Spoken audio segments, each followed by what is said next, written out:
There's been another right royal ruckus after it was revealed that Prince Harry's ongoing legal battle with police protection has so far cost the UK taxpayers a whopping £300,000. That comes with the news that Prince Andrew is rumoured to be losing his annual 250-grand pay packet from the Duchy of Lancaster Fund and apparently now sweating on potential eviction from Royal Lodge in Windsor. Joining me in the studio to discuss this is royal historian Dr. Tessa Dunlop, who spoke too much during the last part from the back. From Suffolk, former BBC royal correspondent Michael Cole, and from LA, I love her, royal commentator Kinsey Schofield. There's always class, well, down the line tonight, not in the studio. Let us start with you, Tessa, because you always interrupt everybody else anyway. Let's start about Harry and Meghan. £300,000 it's costing the British taxpayer whilst they're arguing about security. Your thoughts on that? Well, that was because it was deemed by the judge Harry's case was deemed worthy of having a hearing, which is why it's gone forward and it's being contested and it's costing money. But if it's costing Her Majesty or His Majesty's government now, imagine what it's costing the Sussexes. Have you bought your second copy of Spare yet? Because we're all going to have to help Harry get out of this financial hole. I mean, how many court cases are this pair actually fighting? It's staggering. I absolutely agree. Michael Cole, the question is obvious, my friend. The Sussexes left the monarchy. It was their choice. Are they entitled? Should they get royal protection? Well, that, of course, is the great question. He is still fifth in line to the throne, but they've made it very clear in books and in television programmes that not only do they regard the institution with disdain, but they've had some very cruel and hurtful things to say about key members of it, closest to them. Now, the Montecito money machine sitting on their hilltop in California, they've become very litigious, and as you've said, this has cost you and me, the taxpayer, £250,000, and the case hasn't even got to court yet. And of course, it's a bonus, it's a beano for the lawyers, but we are going to be picking up the bill. I think it's very ill-judged on his part because he had police protection until they scuttled off to Canada, and then Scotland Yard withdrew their round-the-clock care, and the Canadians very pointedly said that they weren't going to pay for their protection, and then they went down to California. Now, why on earth should Prince Harry or his family have paid for police protection in this country when they come here? Because they are no longer fulfilling a royal duty. They are not just semi-detached members of the royal family, they're halfway down the block. I completely agree. Let's bring my favourite lady in, Kinsey Schofield, live from wherever. Kinsey, there's so much I want to ask you. And one about the protection, I would like your opinion. And also over the weekend, you're talking about Letitia's. Apparently, they're thinking of suing the creators of South Park, that wonderful thing we saw last week, which was the funniest thing I've ever seen in my life. Apparently, I mean, Tessa's right. How many court cases are these two going to end up having? Well, I would also like to state that Harry is protected when he comes to the UK. When he was at Jubilee, Meghan and Harry were protected. When they were back for the Queen's funeral, when they were in the royal fold, they were protected. It's just that Harry wants his security to be able to be armed. So, you know, I think that this is... Some people are arguing, is this ego? Is he just angry that he's being treated differently because he's lower down the line?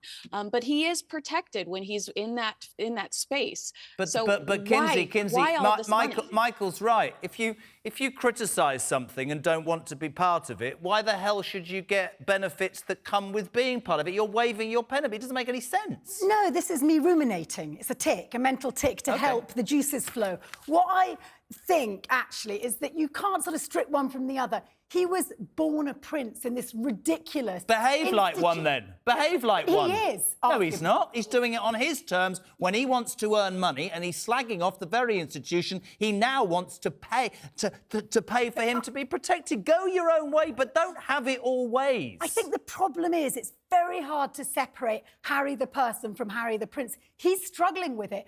And actually, the attention they've generated, partly because they had to find a way of living in the manner with which he'd become accustomed. Well, if you want to be a real person, don't live in the manner to which you become accustomed. Live like the rest of us live. But do you see the contradiction? No. He would argue he had no choice. He was born into that family. He was born He had a choice to there. walk away, Tessa. He had a choice to walk away. He walked away and he made money in the only way he knows how, and now he's in a double By bind. slagging off the very institution he now wants to protect. He's now more famous than ever, and there were top members of the MI5 that said this guy ain't safe. You know, they clearly are deeply paranoid. They come out of St George's Chapel on their wedding day, according to Spare, and rather than thinking lovingly of their wedding night, what they were going to share together, they're looking for snipers. I mean, I think... Or snappers. Kinsey, you're shaking your head. What's going on?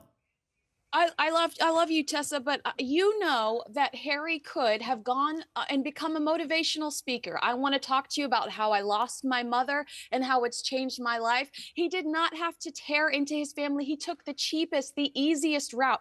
He was given a podcast. I mean, he's got a relationship with Spotify. Talk to other people that have lost, do a podcast about grief and how you overcome grief. He chose the nastiest, dirtiest, cheapest way to monetize his relationship with his family. I know he could have, I mean, I've read your books. He could have taken a similar route to you. Here's the history of my family. The same way that Prince Edward did for a period of time. Please tell me that you don't agree that he could have taken a higher route. Let me put that to Michael, because Michael and I will be the same on this. I don't understand how you can jump up and down and squeal about not being treated the same by the very institution that you slag off for monetary gain 100% of your life. It doesn't make sense, Michael. Yes, indeed. It's called biting the hand that's fed you all your life, isn't it?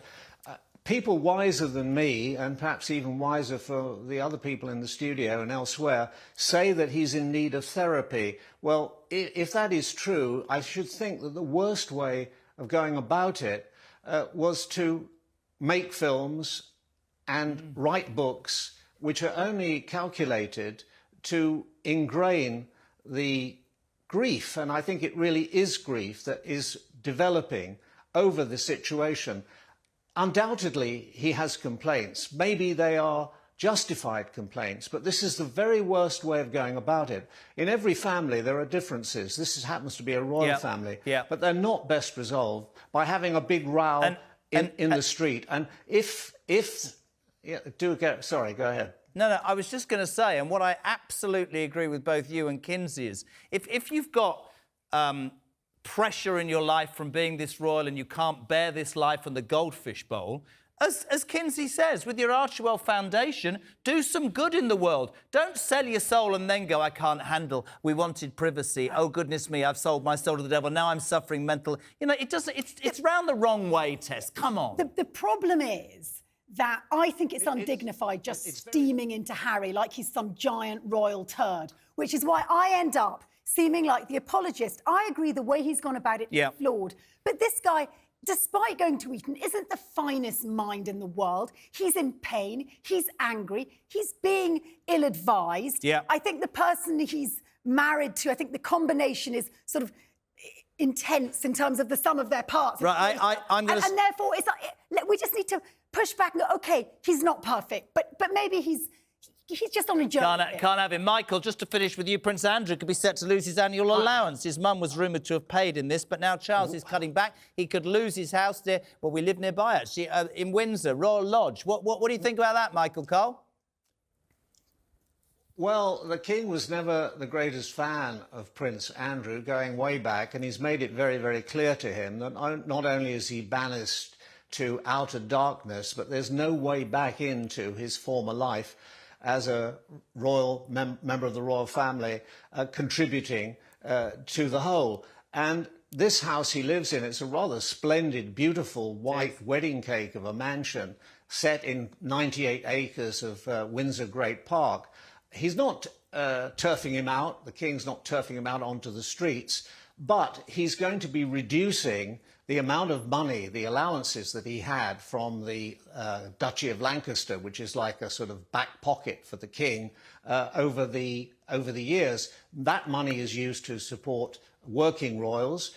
Prince Andrew is quite Obviously quite not a clearly, working and for royal. 3 years not been a working royal, indeed. And so he's going to get less. And he's going to have to put his hand in his own pocket. He's obviously inherited a lot of money from Her Majesty the Queen, his mother.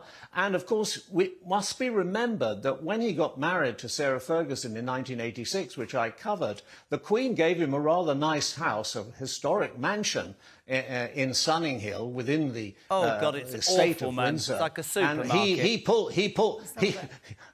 he pulled it down. He pulled it down, and he and Fergie built a building which was then called Tesco, or it York was called Fork. South York. It was called York Fork after South Fork. Kinsey, final word from you. Prince Andrew, we should throw him out, shouldn't we?